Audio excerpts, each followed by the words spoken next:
Okay, in this video we're going to do section 5.3, conditional probability and independence.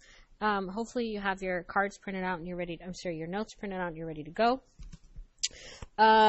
We are going to do two videos for this, because one of them tends to be a little bit more complicated than the next, and I don't want this to be like 40 minutes long. So we're going to calculate and interpret conditional probabilities in the first video, the first and the second. Use the general multiplication rule to calculate probabilities, and then in the second video we're going to use tree diagrams and then determine if two events are independent or not. Okay, that should take us 2 videos worth of stuff.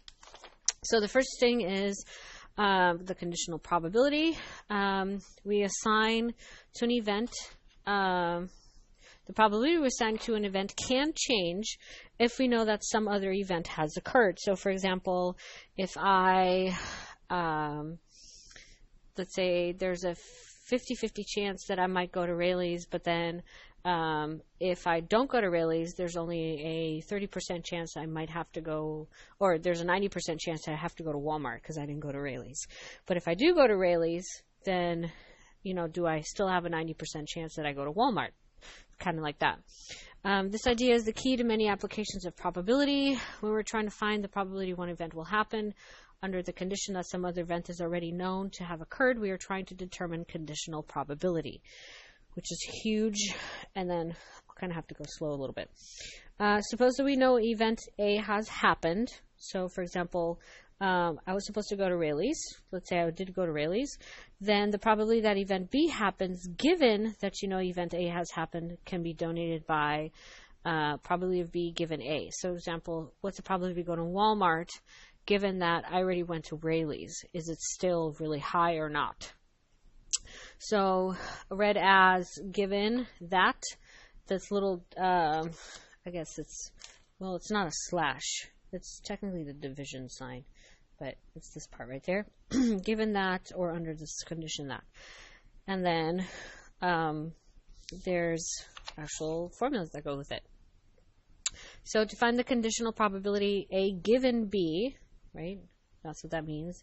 So I know B has happened. What's the probability that A is going to happen given that you know B has already occurred? Use the formula A given B is the same as, well, A given B. I just wrote that in. This little symbol here means and. Okay. So probability of A and B divided by probability of B. And the same thing for B given A. Probability of B given A is the intersection B and A divided by probability of A. All right, the symbol over here means an intersection. That just means and. Okay, the question is how to actually use this when it comes down to real examples, because that's what we really want to know. Okay, so find the probability of L. L being the grade is lower than B. So the grade lower than B, so below B, everyone who has a grade lower than B is 3,656 students, right? I'm assuming this is 10,000 10,000 students. So probability of L being a grade lower than B would be 3,656 out of 10,000. All right. Okay. Now, E given L. All right. Given that you know L has happened, so you know that this person or these people, however many students there are, already have a grade that is below a B. So out of all these people, technically these people are only 3,656 of them, because it's no longer 10,000. You only have 3,656 of them who have a grade lower than a B. That's the given L part.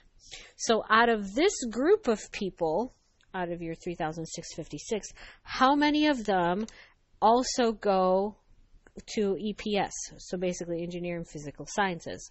So out of this entire group of people, right? This group, this 3,656, there's only 800 of them that actually have a grade below a B. That's the given stipulation. So out of given L, 3656, it's no longer 10,000. 800 of them actually go to engineering and physical sciences. Okay, now this one, we have to think about it backwards. Given that you know this person or this group of kids is actually in engineering and physical sciences, that actually comes from this group right here. There are 1,600 of them. So given that you know this person is in engineering and physical sciences, what's the probability that they actually have a grade lower than B? So technically that is 800 out of 1,600. So the given stipulation changes your totals down at the bottom. It's no longer out of the 10,000 students. It's out of whatever condition, that's why it's called conditional probability, you've put upon it basically for whatever probability you're looking for. All right. Now, which of these conditional probabilities tells us whether this college's EPS students tend to earn lower grades than students in liberal arts and social sciences? So technically, if I'm looking for, which ones tend to earn lower grades than students in liberal arts or social sciences, it wants to know which one of these is the one that you're looking for. So technically, you're looking for the probability of engineering given that you're in a lower grade, or are you looking for a lower grade given that you're in engineering? Okay, so please explain that one in your notes. Which one do you think it is? And then we'll talk about it in class when you get here. All right. The general multiplication rule is as follows. If you know, okay, the probability events A and B both occur, okay, can be found using the general multiplication rule.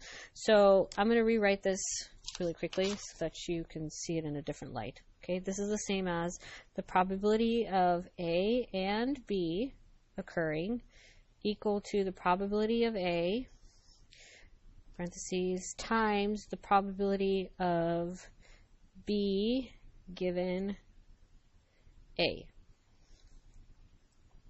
Does that make sense? Okay, and I'm going to use the example above it to help you figure this one out in a second. Okay, now I can say what's the probability of, I'm going to use the example above it really quickly. So what's the probability of, let's see, being in liberal arts and, what did I say? Oh, EPS. Let's not do that one. The probability of E and L. Yeah, we could do E and L. So probability of E and L is equal to, I'm just going to follow the method, okay, for E and L. The probability of E and L occurring is the probability of E times the probability of L given E. Okay. So the probability of E and L is probability of E. So going up here, okay, we did probability of L, so we want probability of E. E being the engineering and physical science. I just abbreviated it. So technically there are 1,600 kids out of 10,000. So 1,600 kids out of 10,000 multiplied by L given E, which is 18 out of 1,600. I'm sorry, 800 out of, 1,600. All right, so that should give us, I need to cross out a bunch of zeros because I'm not going to do this in my head. That's 16 out of 100 multiplied by 8 out of 16. I'm going to cross out 16s, so I get 8 out of 100. So that gives me, what is that, 0.08? Yep. All right. That gives you 0.08. Okay, so let's verify. If I go probability, so that should be probability of being in engineering, physical sciences, and getting a lower grade. All right, so this is the math way, and I'm just going to go up here to the table and make sure I'm correct. So up here, the probability of engineering, physical sciences, and L should be equal to the intersection of this one. So 800 out of 10,000, right? 800 out of this many. And let's cross out my zeros, which gives me 8 over 100, which basically is 0.08. So I have the same thing. So this right here backs up your general multiplication rule that we have down here. All right. Now, you can use this interchangeably. For example, if you know what probability of E and L is, and you know what probability E is, you can just as easily find L given E by just working backwards. Or just setting this for X over here and then solving, which I'm trying to think real quick if I want to do that or not. Nah, we can do it on one of the practice problems. Okay, so that is calculating conditional probability. So the condition is whatever the given stipulation is. All right, and we'll do more of this when we get to class, but this is the general gist of it. So tree diagrams is next in the video. So press pause, go back if you need to.